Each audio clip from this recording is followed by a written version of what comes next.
Chapter 20, Charlotte's Web, The Hour of Triumph. "Special announcement," said the loudspeaker in a pompous voice. "The management of the fair takes great pleasure in presenting Mr. Homer L. Zuckerman and his famous pig. The truck bearing this extraordinary animal is now approaching the infield. Kindly stand back and give the truck room to proceed. In a few moments, the pig will be unloaded in the special judging ring in front of the grandstand, where a special award will be made. Will the crowd please make way and let the truck pass? Thank you." Wilbur trembled when he heard this speech. He felt happy, but dizzy. The truck crept along slowly in low speed. Crowds of people surrounded it, and Mr. Arable had to drive very carefully in order not to run over anybody. At last he managed to reach the judges' stand. Avery jumped out and lowered the tailgate. "I'm scared to death," whispered Mrs. Zuckerman. "Hundreds of people are looking at us." "Cheer up," replied Mrs. Arable. "This is fun." "Unload your pig, please," said the loudspeaker. "All together now, boys," said Mr. Zuckerman. So several men stepped forward from the crowd to help lift the crate. Avery was the busiest helper of all. "Tuck your shirt in, Avery," cried Mrs. Zuckerman, "and tighten your belt. Your pants are coming down." "Can't you see I'm busy?" replied Avery in disgust. "Look," cried Fern, pointing. "There's Henry." "Don't shout, Fern," said her mother, "and don't point." "Can't I please have some money?" asked Fern. "Henry invited me to go on the Ferris wheel again, only I don't think he has any money left. He ran out of money." Mrs. Arable opened her handbag. "Here," she said. "Here's 40 cents. Now don't get lost, and be back at our regular meeting place by the pig pen very soon." Fern raced off, dodging and ducking through the crowd in search of Henry. "The Zuckerman pig is now being taken from his crate," boomed the voice on the loudspeaker. "Stand by for an announcement." Templeton crouched under the straw at the bottom of the crate. "What a lot of nonsense," muttered the rat. "What a lot of fuss about nothing." Over in the pig pen, silent and alone, Charlotte rested. Her two front legs embraced the egg sack. Charlotte could hear everything that was said on the loudspeaker. The words gave her courage. This was her hour of triumph. As Wilbur came out of the crate, the crowd clapped and cheered. Mr. Zuckerman took off his cap and bowed. Lurvy pulled his big handkerchief from his pocket and wiped the sweat from the back of his neck. Avery knelt in the dirt by Wilbur's side, busily stroking him and showing him off. Mrs. Zuckerman and Mrs. Arable stood on the running board of the truck. "Ladies and gentlemen," said the loudspeaker, "we now present Mr. Homer L. Zuckerman, Distinguished Pig. The fame of this unique animal has spread to the far corners of the earth, attracting many vulnerable tourists to the great state. Many of you will recall that never-to-be-forgotten day last summer when the writing appeared mysteriously on the spider's web in Mr. Zuckerman's barn, calling the attention of all and sundry to the fact that this pig was completely out of the ordinary. This miracle has never been fully explained, although learned men have visited the Zuckerman pig pen to study and observe the phenomenon. In the last analysis, we simply know that we are dealing with supernatural forces here, and we should all feel proud and grateful. In the words of the spider's web, ladies and gentlemen, this is some pig." Wilbur blushed. He stood perfectly still and tried to look his best. "This magnificent animal," continued the loudspeaker, "is truly terrific. Look at him, ladies and gentlemen.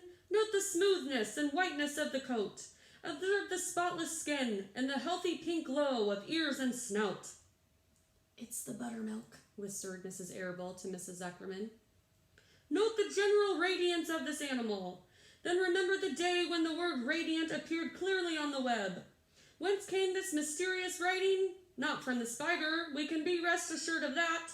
Spiders are very clever at weaving their webs, but needless to say, spiders cannot write." "Oh, can't they?" murmured Charlotte to herself. "Ladies and gentlemen," continued the loudspeaker, "I must not take any more of your valuable time.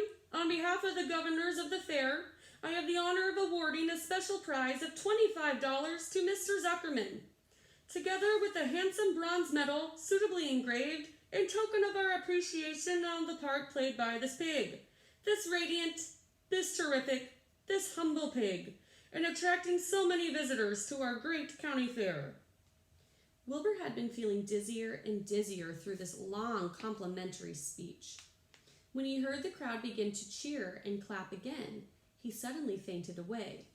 His legs collapsed, his mind went blank, and he fell to the ground unconscious. "What's wrong?" asked the loudspeaker. "What's going on, Zuckerman? What's the trouble with your pig?" Avery was kneeling by Wilbur's head, stroking him. Mr. Zuckerman was dancing about, fanning him with his cap. "He's all right," cried Mr. Zuckerman. "He gets these spells. He's modest and can't stand praise." "Well, we can't have a prize to a dead pig," said the loudspeaker. "It's never been done." "He isn't dead," hollered Zuckerman. "He's fainted. He gets embarrassed easily. Run for some water, Lurvy." Lurvy sprang from the judge's ring and disappeared. Templeton poked his head from the straw. He noticed that the end of Wilbur's tail was within reach. Templeton grinned. "I'll tend to this," he chuckled. He took Wilbur's tail in his mouth and bit it, just as hard as he could bite. The pain revived Wilbur. In a flash, he was back on his feet. "Ouch!" he screamed. "Hooray!" yelled the crowd. "He's up! The pig's up! Good work, Zuckerman! That's some pig!" Everyone was delighted. Mr. Zuckerman was the most pleased of all. He sighed with relief. Nobody had seen Templeton. The rat had done his work well.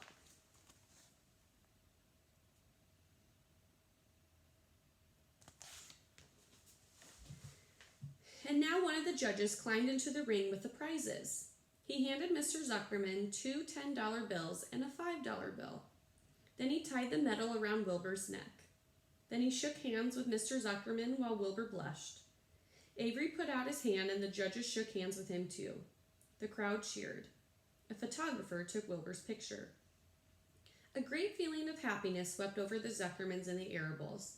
This was the greatest moment in Mr. Zuckerman's life. It is deeply satisfying to win a prize in front of a lot of people.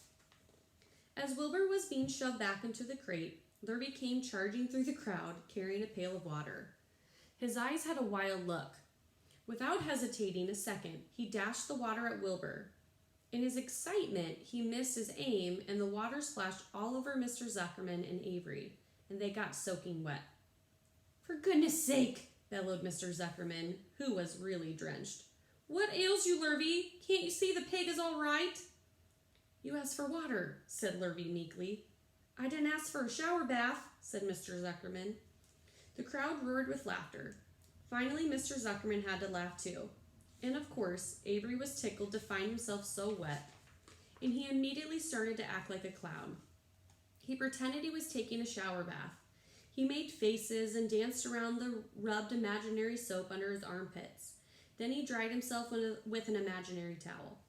"Avery, stop it," cried his mother. "Stop showing off." But the crowd loved it. Avery heard nothing but the applause. He liked being a clown in a ring, with everybody watching in front of a grandstand. When he discovered there was still a little water left in the bottom of the pail, he raised the pail high in the air and dumped the water on himself and made faces. The children in the grandstand screamed with appreciation. At last things calmed down. Wilbur was loaded into the truck. Avery was led from the ring by his mother and placed on the seat of the truck to dry off.